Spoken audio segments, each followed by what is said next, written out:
What is up, guys? Pizzamonkey FGC here, back for another Pizzamonkey Pizzacast. Today's episode, I'm going to be focusing on tier lists and why they don't matter. Now, a lot of, I want to say casual, but more amateurish fighting game fans really look towards tier lists a lot of the times just to see, which characters are the best and, which characters they're allowed to, blame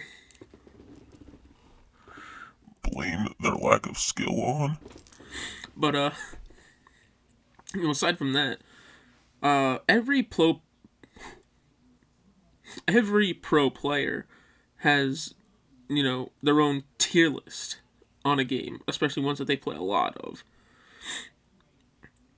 And, they don't matter at all.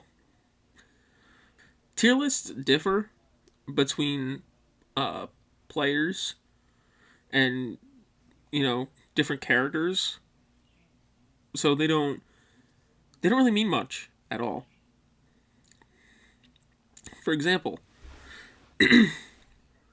say you're really bad at playing against characters that are more rushdown oriented, right? If you're bad against rushdown characters, you're going to rank the rushdown characters higher than the other ones, right? But what if you're someone who isn't good against, zoners, characters that are really good at keeping you out, right? Then you're going to put the zoners up really high, right? Already you can see a huge difference.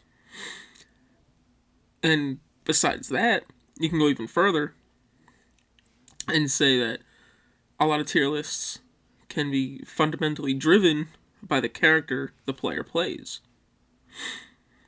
So if the character has no options against a rushdown or a zoner, that can also influence it. But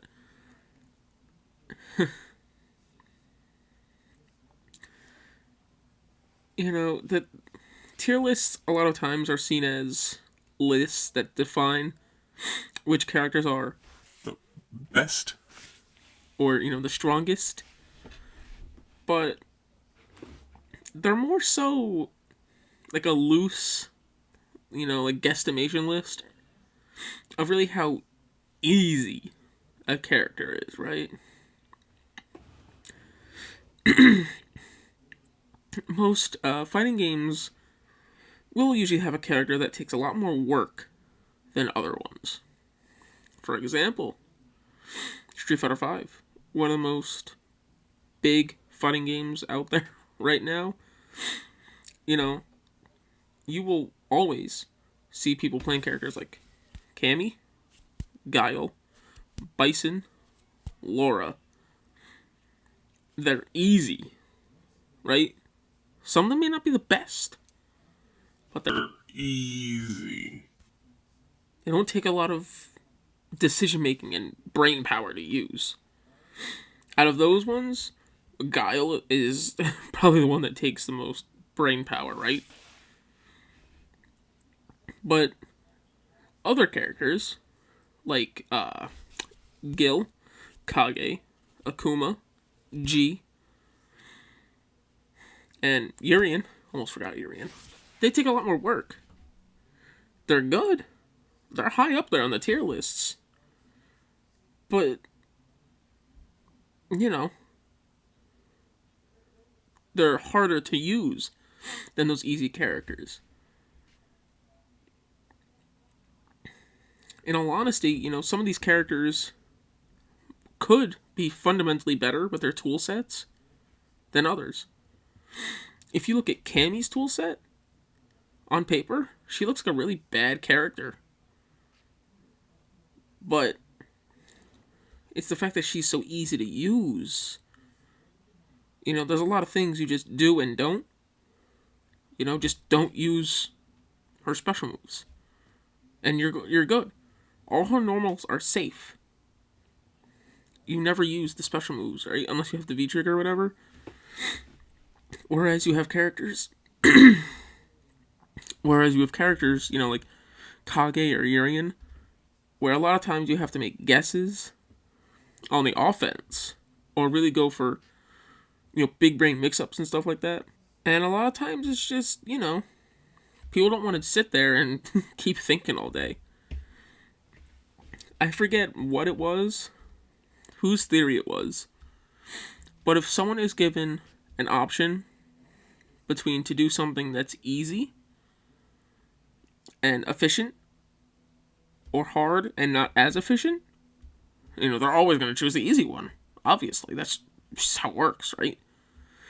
So, of course, people that want to be good at the game, but don't want to put in work, or, don't want to have fun, will, choose the characters that are easier. And that's when they go to the tier lists. They aren't strong because they have good tool sets initially, right? They're strong because they're easy and they take less decisions to be good. I know it's really me explaining it really sounds like, I'm proving that tier lists are exactly what they are. But there's a slight difference between a character being strong because they're easy, or strong because of their tool set, right? Like I said before, characters with a lot of options in their tool sets that can be really good, but they take more work and brain power to use aside from the characters that don't. And, that's why I think the tier lists are really, they don't work. And when I say that, it's not that tier lists are wrong. There's always going to be tier lists. There's always going to be characters that are up there and characters that are down there. Oh, it's just how it works, But people, I think, are looking at tier lists the wrong way. Everyone looks at tier lists and thinks it defines how good and how strong a character is. But in reality, if you look at it, it's more so how easy the character is. Right? For example, another example, Street Fighter 3, Third Strike. Beloved game, right? We all know the high tiers. Chun-Li, Ken, Yoon? Akuma? But why is Chun-Li up there? Right? Why is Chun-Li up there with the likes of Ken, Akuma, and Yoon? Ken, all-around good Shoto. Good damage, good super confirms. Really fast super. But what does Yoon have? Yoon has Genei. And his whole game plan revolves around gaining meter, going to Genei, and cashing out that damage. Akuma? He's oppressive. He's definitely the most rushdown oriented character in Street Fighter 3. You can say that for sure. And also the fact that he doesn't have EX moves and has really good damage, as well as 3 supers on bar almost at all times when he has full meter. It's a lot of options. And you're never going to not have meter because there's no other way to spend it but supers. But, Chun-Li, right? Why is Chun-Li up there with the other ones? Is it because she has really good normals? No. Is it because she has really good damage output? No. It's because she has one super that takes away 40%. Give or take, that could be with a follow-up or not. And you can stack 2 of them. Now you might be thinking, when I say her entire game plan revolves around super, you might be thinking, Pizzamonkey, that's just like Yoon. You're not making any sense. But Genaging is a super that enhances your moves. It's not a super that you do one command for and it just does the damage if it hits. You still gotta work for all that damage. You gotta know what buttons to press, what combo to go for, all that. That's a lot of big brain stuff. But at the same time, there is, some basic stuff you can do with Genaging. Just simply dash punch over and over, and with a palm, another dash punch. And the meter is super easy to fill. So, Yoon, in terms of strongness, is probably mid-high. Right? He's probably a mid-high character in terms of strongness of a character. But because you're able to get the Genaging and go into combos super easy, he's up there on the tier lists. You don't have to go for always the most optimal or the most, impressive combos. You can still get a lot of damage. But you have to work for it, right? Whereas Chun-Li, you can hit that double quarter circle forward kick, 30% of the opponent's life is gone. And what did you do? You threw out one move. This isn't Samurai Showdown. Most Chun-Li players will usually sit back and throw out normals to gain meter. Right? I've seen Chun-Li players in Third Strike that will really almost throw away the first round, really, after a certain point, just to get meter. For Chun-Li players, most of the first round goes to building meter. And if they can build a decent amount of meter within the first round, then they will try to go for the kill.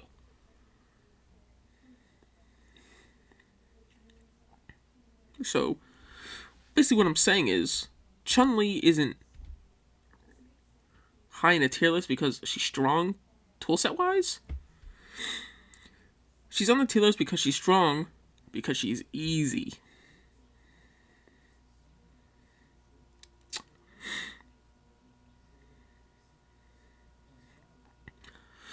And that can really lead me into my last point. I know this is going to be a shorter video opposed to the other ones. But there can never be a definitive tier list for any game. There are too many factors that go into addressing what tier a character is, really. Like, there are obviously some characters, like I said before, some characters are definitely up there in the S and A tiers. And then there's definitely the ones that are down there in garbage tier. I'll bring up Street Fighter 3 again, right? Everyone knows Chun-Li, Ken, Yoon, Akuma. And the middle's just kind of fuzzy, really. But then at the end, everyone knows, it's like fucking Sean, 12. Alex. But, that's just... I honestly don't think tier lists are something that people should rely on. Heck, I don't think people should really refer to them when talking about character strength. Because the character strength is not from their tool set initially, It's just because they have one or two things that are just really good on a shitty character. So, basically, I'll end this short Pizzamonkey Pizzacast by just saying, if you're new to fighting games, if you're just trying to get into them, tier lists should not be something that concerns you at all. If anything, you just want to find a character that you vibe with and stick with it. On another note, though, character loyalty. This was not in my notes, but I just thought, character loyalty, right?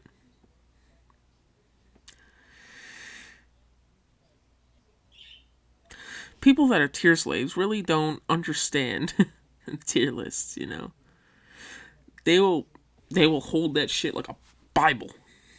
They will pray to it. They will pray every night that their precious top 1 or top 2 characters not get nerfed. So that they have to use their higher brain power, right? You will always have those characters, right? Or those players. You always have those players that always use characters that are mid or low. And most of the time, they will stick by those characters because they like them, despite them not being the best, right? Tier slaves will just go for the characters that are up there because they're easy and they're strong. They take less brain power. And you know, there's all different kinds of ways to play fighting games, but you know, nobody likes some guy that just comes in and ruins the fun by doing the most easiest thing ever, right? If you're trying to have a fun night with your buddies, right? You're, you know, playing, I don't know, an arcade game, Final Fight, right? And that one friend just wants to show off how good he is at the game, but he turns the difficulty to easy. That ruins the fun, right? There's no fun in having no challenge. And the tier slaves are basically those kind of people. They will play those characters specifically because they're strong and easy. And those people will switch their characters on the fly. You know, as soon as a new character comes along that has, you know,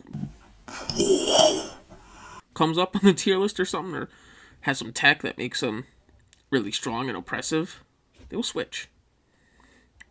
They don't care. They're here to win.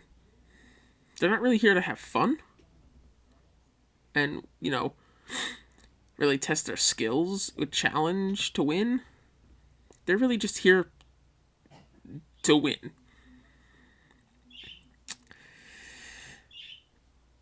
And I know it's weird to say, but fighting games are not all about winning. This is starting to turn into a whole other conversation. But, you know, fighting games really aren't all about winning. Sometimes it's just about having fun, challenging yourself, or trying to have the most exciting play. You know, sometimes you don't care if you lose, you just want to hit that sick combo, you know? It's not all about winning. And I think a lot of people gotta learn that too. I know this turned into a whole different ordeal than what it originally started out to be. But I think this is a good place to end it. So I hope you guys enjoyed this Pizzamonkey Pizzacast. And see you during the next one. Also, my next combo video will probably be the third installment of my Street Fighter Cross Tekken combo video, since I have not had any other games come to mind that I wanted to do. But if you make it to the end of this video, you can suggest other fighting games that you want me to do combo videos on, or I'll try something new. You know, if you want me to try some other content, if you want me to upload online matches with real-time commentary while doing, I can do that. You know, if people will like that. But for now, I'm just doing combo videos, random online highlights, Pizzamonkey Pizzacasts. So, I hope you guys enjoy this video, and we'll see you on the next one.